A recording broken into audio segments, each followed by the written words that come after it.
I've been through the desert on a horse with no name. It felt good to be... Hey, welcome to Half the Battle. Well, we're back to the cartoon this week. And we'll be taking a look at the episode Cobra Soundwaves. And I have to voice my displeasure with the title right away. This episode in no way involved Soundwave. I want my G.I.Joe vs. Transformers movie, damn it. Yep, still getting mileage out of this t-shirt. Anyway, the story begins in the desert of, Arabianistan. Yeah, they never named the country where the whole episode takes place in. It could be called Bombilla for all I know. That's not me making a very tasteless joke, by the way. No, that's the cartoon writers from Sunbow. That's right. In an episode of the Transformers cartoon, they named a fictional Middle Eastern country Bombilla. I can no longer tolerate them in Carbomia.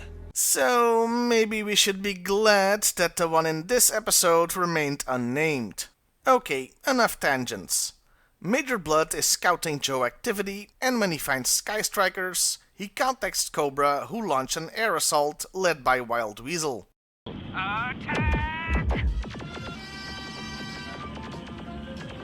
Okay, they open fire, but we see no lasers near the Sky Strikers. Must be an animation error. Or, Cobra has gotten even worse at aiming.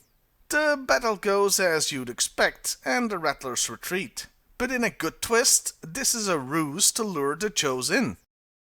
Wild Weasel, the desert base. The Joes are right behind us. Good. We're ready to welcome. Given their track record, it's probably easier for Cobra to incorporate losing the battle into their evil schemes at this point. So good for them. As an aside, I have to wonder about that Cobra base. Was that rock naturally shaped like a snake's head with a big cave in its mouth? Because that's damn convenient. Do you think Cobra Commander has like one Viper whose job it is to go find local landmarks everywhere that would fit their theme? Or does he just find a mountain and then spends God knows how much money to reshape it into a snake motif? Anyway, Destro has invented a machine that produces sound waves capable of shaking machines apart, as the Commander demonstrates on the Sky Strikers.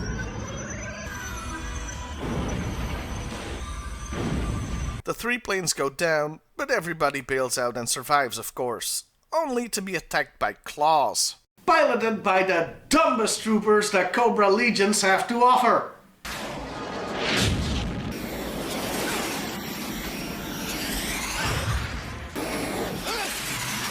Seriously?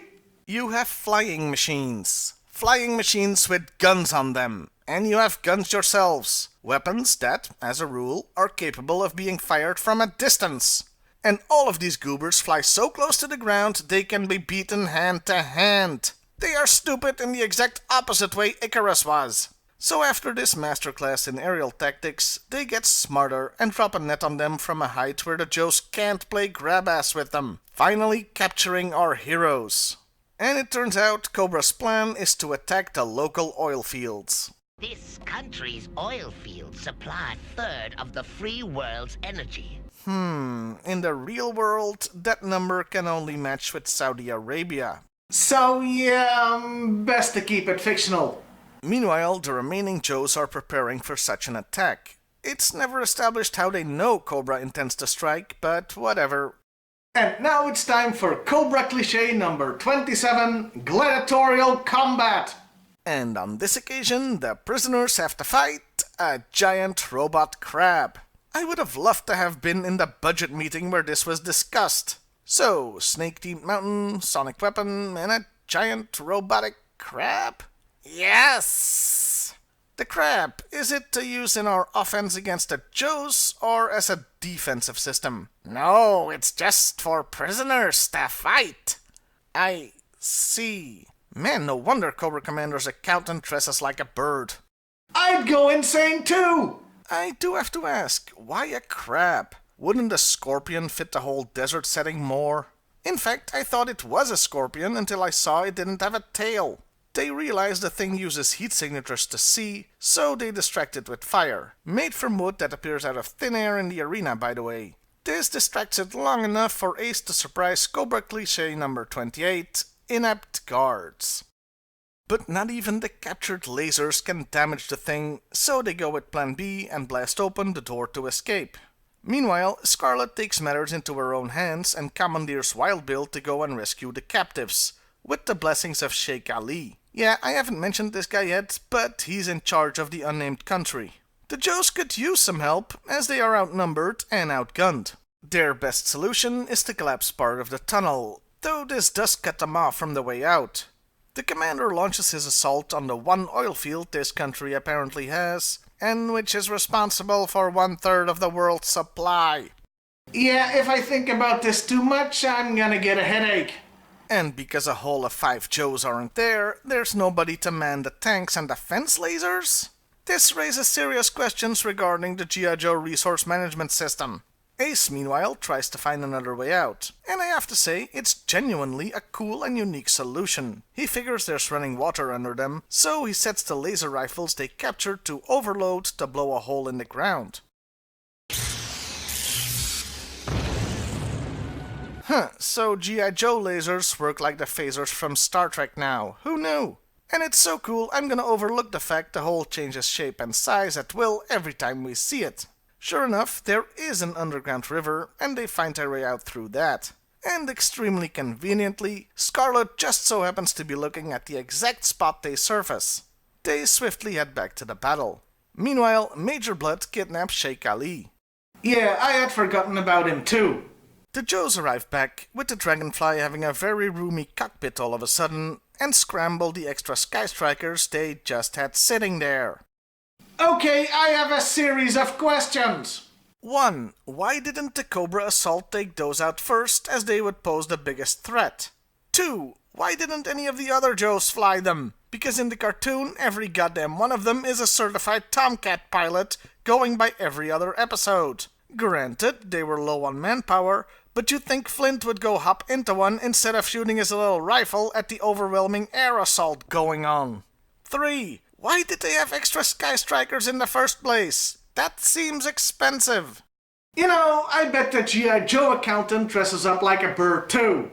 The others show up and turn the tide of the battle, saving their comrades and, what's left of the oil field, I guess. Seriously, after that much damage, the place should be a raging inferno. So Cobra retreats. And here's where things get weird. Airborne feels a disturbance in the force and reveals the Chic's in trouble.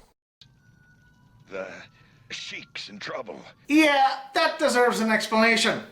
It was established in Operation Mind Menace, an episode I reviewed a long time ago, that Airborne and his brother had ESP powers. It allowed them to sense when the other was in danger. Here, this apparently expanded to him knowing when anybody is in trouble, including that chic. That's a really useful power that could help in a lot of situations. But guess what? Airborne really only has a role in these 2 episodes, and after that it's never mentioned again. Yeah, a Joe with psychic powers is completely sidelined. The G.I. Joe Human Resources Manager must also dress up like a bird. So, because of this psychic warning, and I can't believe I just said that, they head to the Cobra base. But they still have the sonic weapon to contend with. Luckily, Ace has a plan. Some of the Joes infiltrate the base using the underground river far out of reach of the weapon. And this is as good a time as any to discuss the various flaws this thing has. Okay, you can bypass it underground, but I'm not gonna give it too much grief over that, as an underground assault would get by most conventional defenses too. I do have to point out it wouldn't be very effective against a ground assault, since the thing doesn't look like it could point down too much. So, it's only good to defend against an air attack, fair enough. But it's only effective in one specific direction. It's not like the whole top of the mountain can swivel, so it's stuck pointing one way. All the Joes would have to do is come at it from the other side and reduce the top of the base to rubble with their missiles. And nobody, not the Joes, not Cobra, not even Destro, ever thinks about the possibility. Are they all wearing bird suits in their spare time? And to top it all off, this is a purely defensive weapon being stuck on a mountain and all. This seems very unusual for Cobra, and the cartoon itself really, to have everything hinge on a weapon they can't go out and attack with. Okay, so since the highly sophisticated and rarely seen tactic of attacking from behind is off the table, the Joes attack from the front as a diversion, retreating and goading the commander into trying to use it as an offensive weapon. You're too close to these! The Joes then come at it with gliders. Fool! Those gliders have no mechanisms to shake apart. The weapon is useless against them. You idiot! And so the day is saved. Well, that story certainly was... Chic Ali, time to exit your little kingdom. Oh, right, the Chic. I'd forgotten about him again. They basically use him as a human shield during Cobra Clich 32. The bad guys get away at the end, but with a little twist this time. You must face justice! Ali, no! The mad bastard actually tries to stop them. Gotta give him props. In most episodes, they never even try to do that. This turns out to be a bit of a bad idea though, as Destro just stamps his hand so he falls off. Cue Scarlet to the rescue. Girl, make it good.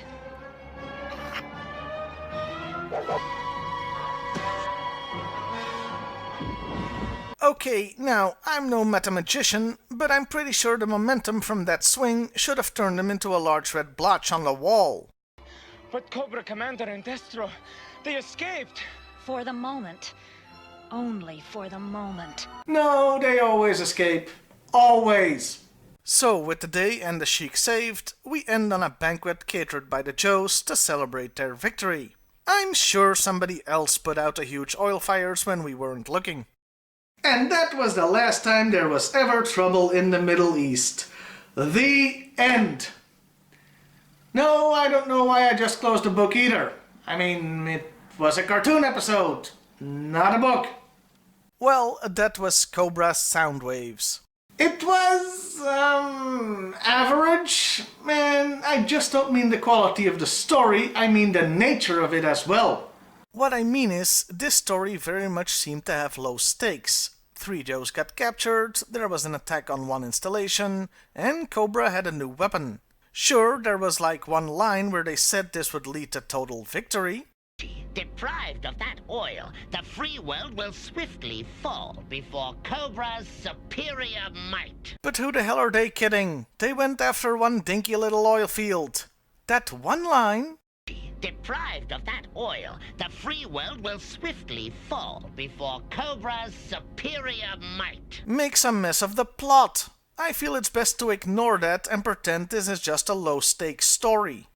And you know what? That would be fine. Not every episode needs to be with the fate of the world hanging in the balance. This episode should have just been about Cobra wanting to test their new weapon and maybe blackmail the Chic into giving them power or wealth by threatening a small kingdom's only source of income. That would have been enough. My second complaint is Cobra's incompetence. Look, despite my get-up, I don't actually mind it if Cobra loses. I mind them losing because of their own stupidity. And here, Destro said that's literally why they lost. Your incredible stupidity almost killed you. To say nothing of the Claws incident. A story where the foe is outwitted despite them being clever is great. A story where it seems like the bad guys guzzled lead paint by the gallon as children is not. And you know what? At first, I thought them using the underground river at the end was clever, but it just hit me. Those guys didn't do anything to defeat Cobra. They just managed to get there after the fight, so they could save Chic Leroy Jenkins over there. But as far as beating Cobra goes, their efforts were completely pointless. Gah! I feel like I should be wearing a bird suit at this point. Don't hold your breath, it ain't gonna happen. In conclusion, there's a good episode here in theory, but in practice, they just screwed it up too much. You're better off ignoring a few plot points and enjoy the episode as a fun little low-stakes story. Well, I'll see you next time, everybody. And hey, why not like, share, and subscribe if that's your thing? I've been through the desert on a horse.